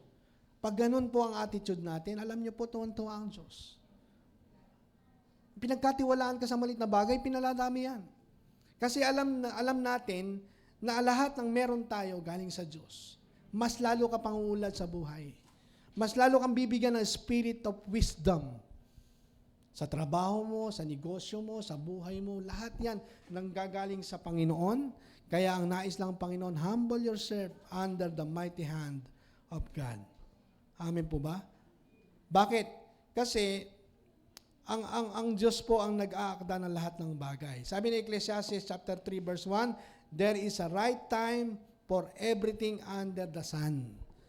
Merong tamang panahon.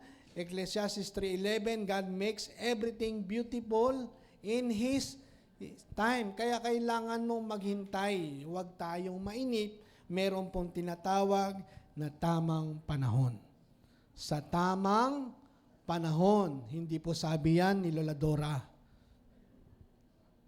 Sabi po yan ng Diyos. In the right time. He makes all things beautiful in His time. Amen po ba? Kaya wag po natin pilitin na mangat kagad. Tulad po ni Joshua, nasa likod lang siya, pero merong time na siya po ay inangat na ng Diyos. 80 years bago siya maipalit. Mula bata, siya ay aid na ni Moses. 80 years, 40 years, no? Ngayon, siguro yung 40 years ay medyo, nung unang panahon, yung 40 years ay young pa siya. Ngayon, yung 40 years ay parang ugod-ugod na eh. Pero dati, yung 40 years, parang kabataan pa nila yon. Pero 80 years po inantay ni Joshua, Hindi naman nung sumagi sa kanyang kaisipan na papalit siya kay Moses, pero pinalit siya ng Diyos kay Moses. Amen? Amen po ba? If the right time is right, I, the Lord, will make it happen, sabi ng Panginoon. The Lord will do it sa tamang panahon, kaya hintay-hintay lang po tayo, bawal mainip. Amen? Bawal mainip, malapit na po tayong matapos. Same thing na David. Si David po ay position his son, Solomon, for the next season ng pagiging hari ng Israel. Ano po ginawa niya? That's why he asked priest Zadok and prophet Nathan to anoint him. 1 King chapter 1. So hindi po overnight to nangyari na naging hari na si Solomon. Inihanda pa ho yun for the next season ng buhay niya. Kaya meron pong tinatawag na preparation. Same like Elijah. Si Elijah po ay pinosisyon niya, si Elisha, for the next season to be a prophet of Israel. Hindi po yun overnight. Yung promise po ni Elijah na double portion of anointing ay mapapakay Elisha kung makikita niya na si Elijah ay kukunin. No? Ibig sabihin, mapapasayo lang ang double portion of anointing kung makikita mo na ako'y kinuha na. Ganun po yung instruction kay Elisha. Pag nakita mong ako'y kinuha na, pag nakita, kaya siguro hindi na natutulog si Elisha. Laging binabantayan. Siguro kahit naliligo si Elijah, sinisili, baka kunin na. Kasi nga, yun ang gusto. Kailangan makita. Preparation. Hindi ho basta-basta nangyayari lang yung mga bagay na ating pong ginagawa. Like Paul. Si Paul po ay prepare niya si Timothy for the next season na maging pastor ng Church of Ephesus. Maraming preparation. Hindi ho bigla-bigla. Sa panahon ngayon, napakabilis. No, yung kababorn na ngayon sunod pastor na. Yung kapapastor lang, sunod bishop na dahil mayroong bayad. Madaling magpa-promote. No, ganun po, pag may pera, mapapromote ka kagad. Napakabilis. Pero kailangan ng preparation. Kasi hindi ho basta-basta ang maglingkod sa Panginoon. Kailangan hinihanda ka ng Diyos. Antayin natin ang promotion na galing sa Panginoon. Tulad din ni Jesus Christ. Inihanda niya 12 alagad. 11 na lang. No? Dahil siya lang yung gagamitin ng Panginoon to proclaim the goodness of God. Sabi ng Panginoon sa Matthew 28:19, "Go ye and make disciples to all nations, baptizing them in the name of the Father, the Son, and the Holy Spirit, teaching them to observe everything I have commanded you, and I am with you always in very end of the ages." Yun po yung ginawa ni Jesus Christ. 3 taon kasama niya yung mga alagad. Hindi ho agad-agad ay ginawa na silang alagad. Tinuruan po sila. May preparation. Kaya tayo nagkakaroon ng mga pag-aaral. Meron tayong EMI extension. Meron po kaming Pastors Academy. Nag-aaral po kami. Kasi hindi natatapos ang pag-aaral. Hindi po pastor hindi na mag-aaral. Hindi po, may pag-aaral po kami. Nasa 4th year na po kami. Pag natapos po noon, hindi natatapos doon. Continuous po yung pag-aaral. Kasi iyan, preparation for the next season. Kaya pag may pag-aaral, hanggat may panahon, samantalahin po natin na tayo po ay mag-aral. Amen po ba? Okay, pangatlo. Bisan ko na. God's grace empowered you to fulfill your destiny. Sino nag-empower? Ang biyaya ng Diyos nag-empower sa atin. God knows your destiny. Naniwala tayo doon. That is why He prepared you in hidden places and position you and empower you for your next season. Wala pong aksidente. No, same like Joshua, no, God assure his new leader, no man shall be able to stand, sabi niya sa Joshua 1:5. No one shall be able to stand before you all the days of your life. As I was with Moses, so I will be with you. I will not leave you nor forsake you. God said, "Be strong and good courage, for you shall cause these people to inherit the land." Merong assurance si God sa kanya.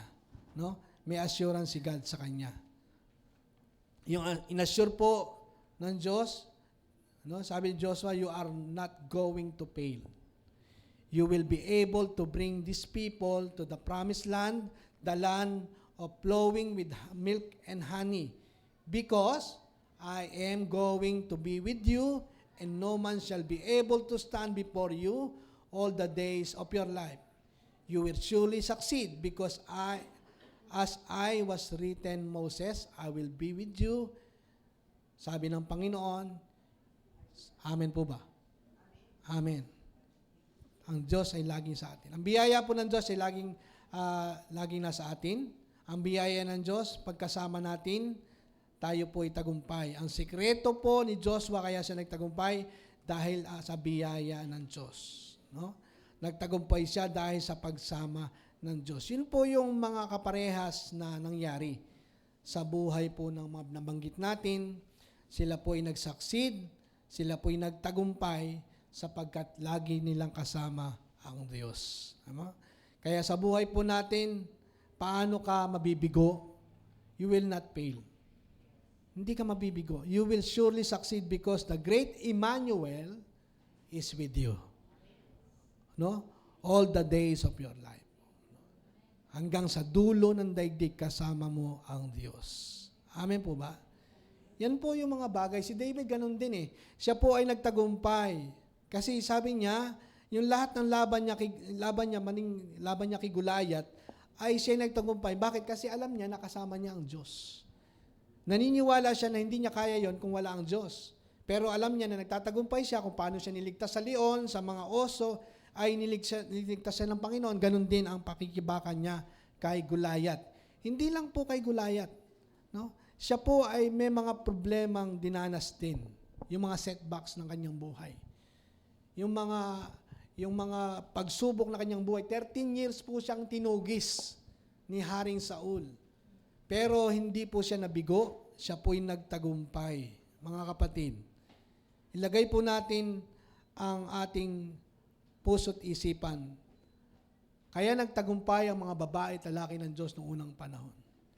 Sapagkat sinamahan sila ng Diyos. Gaano pa kaya tayo na sinasamahan ng Diyos magpakailan pa man? Na hindi tayo iniiwanan ng Diyos. Amen? Because the grace of God nasa atin.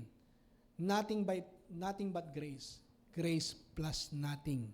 Lahat ng iyan ay dahil sa biyaya ng Diyos. What is a destiny? Destiny is the embodiment of God's grace in your life. That is the meaning of destiny. Yun pong kabuuan ng biyaya ng Diyos sa iyo, yan po ang destiny ng buhay mo. Kaya kapag ikaw ay nasa biyaya, meron kang destiny. Merong tutuparin ng Diyos sa buhay mo. Ang tutuparin ng Diyos sa buhay mo ay ang pangako ng Diyos na isang buhay na ganap at kasiya-siya. Amen po ba? God said, I know my plans for you. Declares the Lord, plans to not to hurt you, not to harm you, but to give you hope in the future. Yun po ang destiny ng Diyos sa atin. Tayo po'y pagpalain, tayo po ay maranasan ng pabor ng Diyos, tayo po'y malakas, malusog, masigla, tayo po'y mabubuhay ng mahaba. Amen po ba? Kahit anumang sitwasyon na mangyari sa atin, tumaas man ang gasolina, magkagera man sa Middle East, tandaan po natin, yan ay pansamantala lang. Merong magandang next season ang Diyos sa buhay po ng bawat isa sa atin. Basahin po natin 3 things when grace finds you from the story of Joshua. Number 1.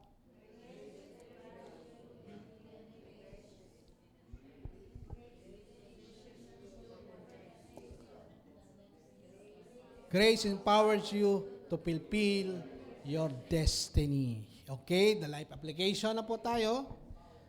Stay patient in the preparation season. You need to stay patient. Stay patient in preparation season. Grace is not idle.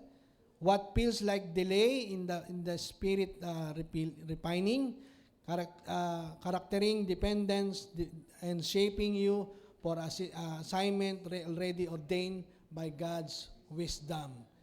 no? Yung hidden obedience, quiet study, humble service, and prayer, no? And grace chisel forming the readiness you see when the doors open, nothing in withheld. What is needed is being formed. No, para tayong tinatapyasan. Chisel, parang ikaw ay hinuhugis ng Panginoon, ng Panginoon para sa next season. Okay lang yan, maglingkod tayo, mag-aral tayo, still humble, no? Yung ating panalangin, lagi nandyan sa mga lingkod ng Panginoon, sa mga bawat isa, manalangin tayo, magpanalanginan tayo sa isa't isa na hindi nagmamalaki. Ano? Tandaan po natin, walang kinuha ang Diyos sa iyo pag wala sa iyo. Dahil hindi para sa iyo yan. At may ginagawa ang Diyos sa iyo, yung gusto niyang gawin para sa iyo. No? Pangalawa, always be ready when the next season is coming. Sino po sa inyo ready na? Ready na ba kayo? Sumakay ng eroplano? Huwag ka pong maghanda pag nandyan na ang new season. Tsaka ka pala maghanda. No, hindi. No. Maghanda ka bago dumating ang new season. At inihahanda tayo ng Diyos dyan. Always be ready when the next season comes. Grace equip you ahead of time. Preparation in Christ is not frantic striving. It's restful as alignment, letting spirit from the character, the discipline, and the sensitivity you need before the door swing open. Inihahanda tayo ng Diyos. Always ready. No, when the next season comes. Lagi tayong maging handa sapagkat alam po natin na ito ay inihanda ng Diyos sa atin. Ininda ka ng walang sayang na panahon. Maaring nasa panahon kang ganyan, pero tandaan po natin, inihahanda ka ng Diyos. Hindi po yung sayang. You are here in this church and not in the other church. Bakit nangyari yun? Bakit ako nasa GBM? Bakit? Kasi doon ka nilagay ng Panginoon. Hinihahanda ka ng Panginoon. Kasi yung mga hindi narito, ay hindi para dito. Pero ikaw ay narito, ikaw ay inihanda. At yung mga aalis, merong inahanda ang Diyos na pupuntahan ka. Hindi kasi minsan, ganun po talaga nangyayari. Part ka ng God's plan na mapunta sa church na ito. Saya salamat sa buhay nyo. Gusto ng Panginoon ituro sa iyo na ang pagpapala ay hindi premyo na yung ginawa. Ang pagpapala ay regalo. Ibinigay sa iyo sa tinapos na gawa ng Panginoong Jesucristo, ihanda ka sa maraming pagpapala sa buhay mo. Bakit lagi natin sinasabi, I am blessed and highly favored? Regalo po yan. We are righteous and holy like God. Yan po hindi dahil sa atin. Dahil yan sa tinapos na gawa ni Kristo sa krus ng Kalbaryo. Pangatlo, malapit na po tayo. Honor God's grace in your new season. No? Honor, pasalamatan natin ng Panginoon. Bakit? Kasi you are not self-made, you are grace-made. Sabi ng 1 Corinthians 15:10, no? Dahil lang po yan sa biyaya ng Diyos. No? Every open doors, every skill you need, every breakthrough and insight will flow from the provision already supplied in Him. Lahat ng yan, iniready na ng Diyos sa iyo. John 1:16, are you in Him? Ang tanong, are you in Him? Ang supply ni God in the inside of your born-again spirit is so rich. Yung supply ni God, napakayaman ang nilagay ng Diyos sa atin. Lahat ng supply na kakailanganin natin from the inside, mangyayari yan sapagkat lahat ay binigay na sa atin ng Diyos. You can draw from the inside. You can bow your heads and believe God for what He has already deposited in you, in your inside. Lahat inilagay na ng Diyos. Your born-again spirit, you need healing. You need healing inside. Meron kang healing inside. You need provision. Meron kang provision inside. You need wisdom. Meron kang wisdom inside. Wisdom inside ay nasa sayo. Bakit? Kasi the Spirit that raised Jesus from the dead lives inside your born-again spirit. Kung ano yung kapangyarihan ng Diyos na bumuhay sa Panginoong Jesucristo, yun po yung born-again spirit na nasa iyo. Kaya yung kagalingan, lalabas na lang yan. Deklara mo, yung kaunlaran ng buhay mo, araw-araw sabihin mo, you are blessed and highly favored. You are charito. Araw-araw, Lord, salamat, pinagpala mo na ang araw na ito. Salamat po at yung negosyo ko'y paunlad ng paunlad. Bakit? Kung anong sinasabi mo at pinaniniwalaan mo, yun ang mangyayari sa iyo. Sapagkat ang buhay at ang kamatayan nasa dila. Nangyayari lang ang lahat ng bagay sa mga naniniwala. Sino sa inyo naniniwala lahat ng pangako ng Diyos ay yes and amen? Amen. Honor, grace. First, silent pride. No? Disarm urge to perform and turns pressure into the stewardship. His grace to the front and fruit become overflows. Overflow yan. Yan lang natin yung biyaya nasa harapan. Mag-overflow yan. So there is no room for boasting, only gratitude. Magpasalamat po tayo lagi. Kaya mga nasa biyaya ng Diyos, ano po ang naging lumutawi sa bibig ng biyaya ng Diyos? Sa mga taong nasa biyaya, mga kabiyaya, ano nangyayari sa atin? Ano sinasabi natin sa Diyos? Salamat.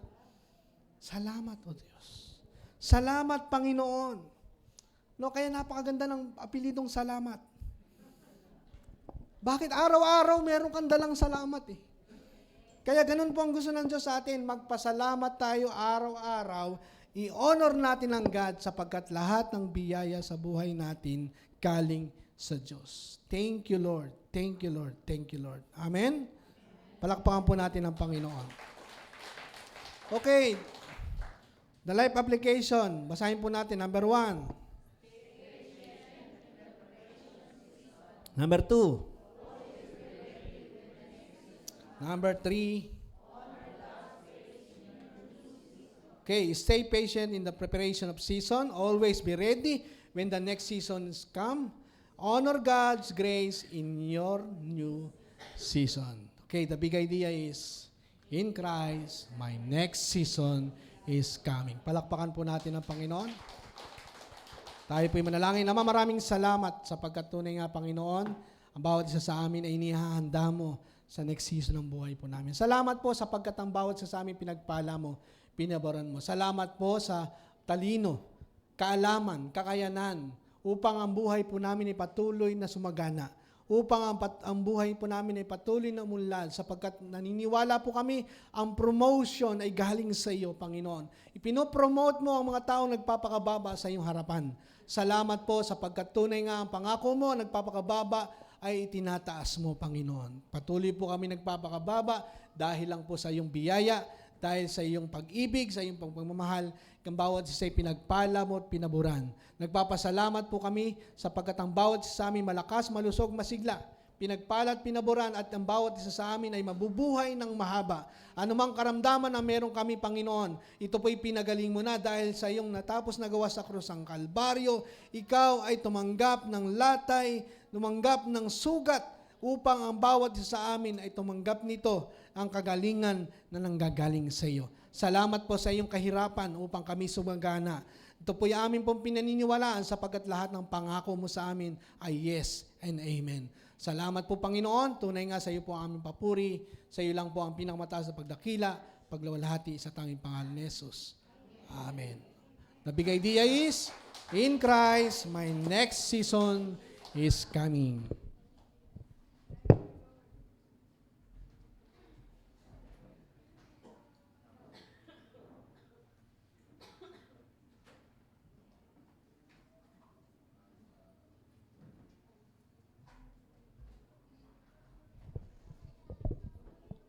Tayo po ay magpuputol-putol ng tinapay at bago tayo magpatuloy ay pakinggan muna natin ang sinasabi sa banal na kasulatan.